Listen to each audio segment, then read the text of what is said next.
L'homme, depuis toujours, a traqué les bêtes sauvages afin de couvrir son corps de leur pelage.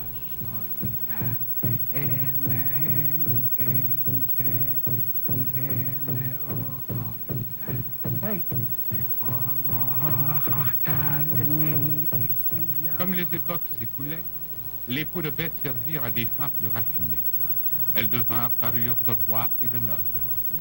Les hommes, à leur recherche, découvrirent des continents et des peuplades inconnus.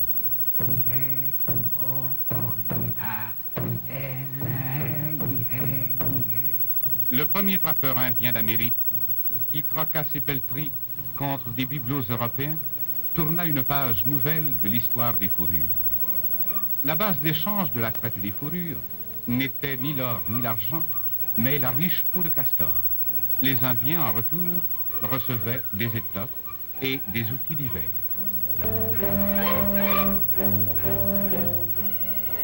La convoitise des fourrures attira les Européens au cœur du continent américain. Les traitants de fourrures, français et anglais, furent les premiers à atteindre la baie d'Hudson.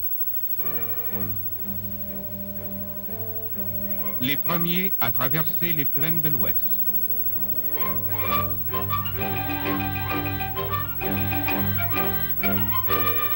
Les premiers à explorer le Nord-Ouest et à jalonner la route vers le Pacifique. À partir du XVIIe siècle, leurs postes de traite se multiplieront par tout le pays.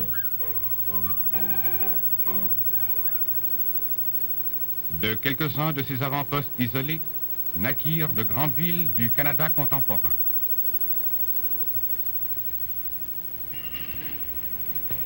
L'une d'elles, Winnipeg, la quatrième ville canadienne, bourgeonna sur le site du fort Garry, centre d'une région de traite.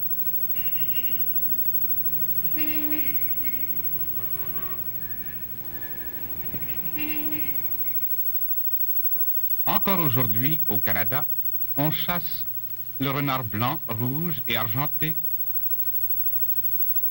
le rat musqué qui vit dans les marais, le castor, l'ingénieur de la jante animale et l'emblème du Canada, le vison et sa cousine, la martre, la loutre qui aime à glisser sur les plages, le lynx, le chat sauvage,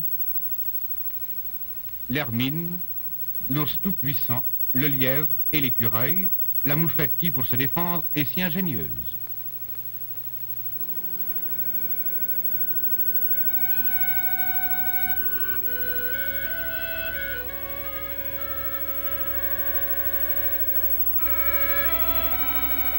Comme autrefois, le trappeur, chaque hiver, en traîneau, remonte vers les bois.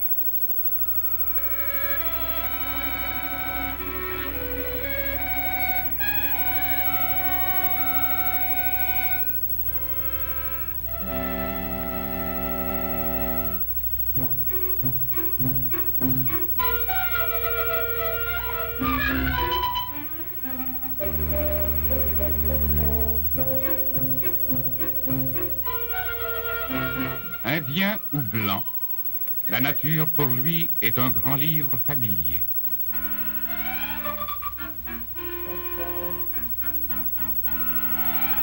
Déchiffrant sur la neige de subtils indices, il sait où tendre ses pièges sans relâche sur de très longs parcours.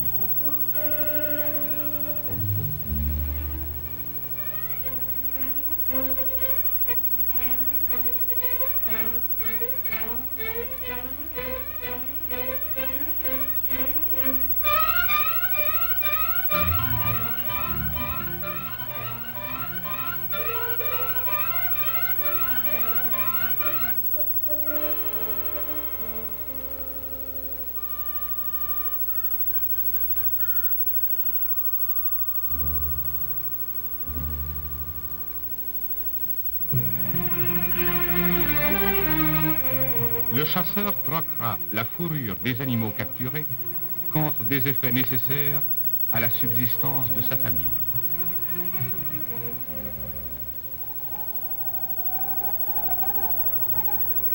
Dans le grand nord désert, frontière où vivent les chasseurs de renards blancs, existe aujourd'hui un réseau de postes de traite.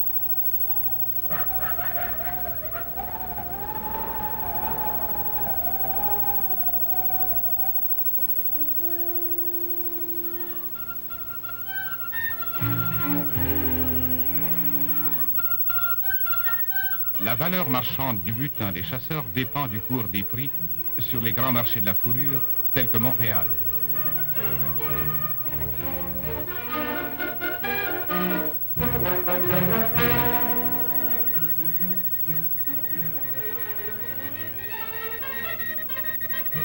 La radio apporte aux avant-postes lointains la cote du marché mondial.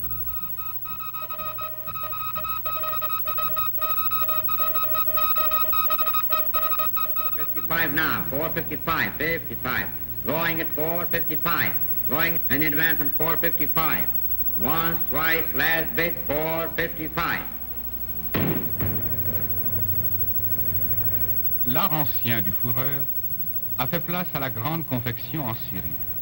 La production moderne doit rencontrer la demande sans cesse croissante pour la fourrure, objet de luxe ou de nécessité.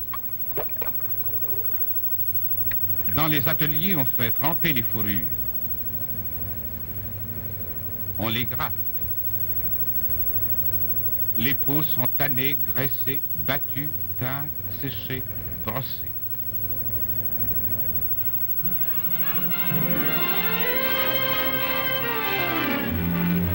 Montréal, centre du commerce des fourrures, est aussi capitale canadienne de la mode.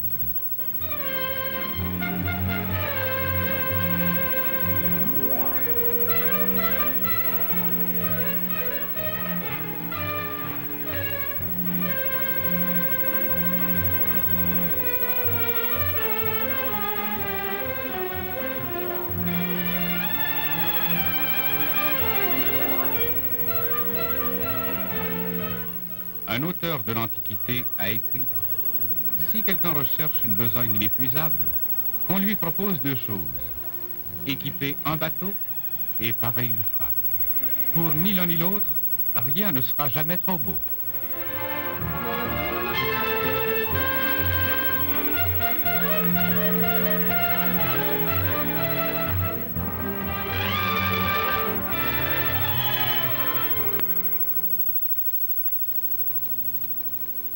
Le Canada, pour augmenter les revenus de la chasse, a été pionnier dans l'élevage en captivité des animaux à fourrure. En moins de 50 ans, l'élevage du renard et du vison sur des milliers de fermes est devenu un élément important du commerce des fourrures.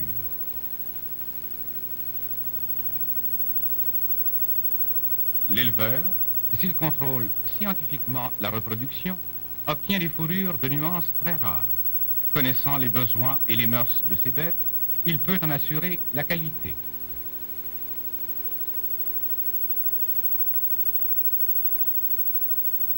Des inspecteurs officiels qui classent ces fourrures par catégorie stimulent un haut standard de production.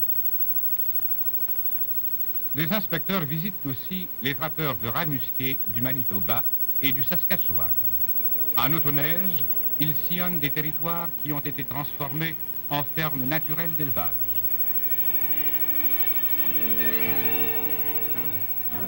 Pour assurer le succès futur de certaines chasses, il faut un plan d'ensemble. Les trappeurs eux-mêmes appliquent ces programmes de conservation. Ainsi, on transporte le castor des territoires giboyeux en des régions où il s'est raréfié.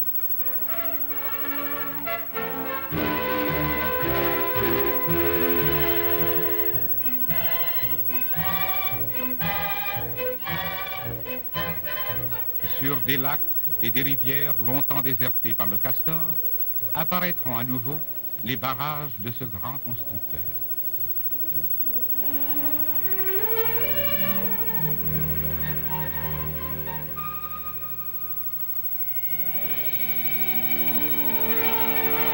Le Canada, devenu l'un des grands pays industriels, ne verra plus le règne des trappeurs sur la moitié de l'Amérique.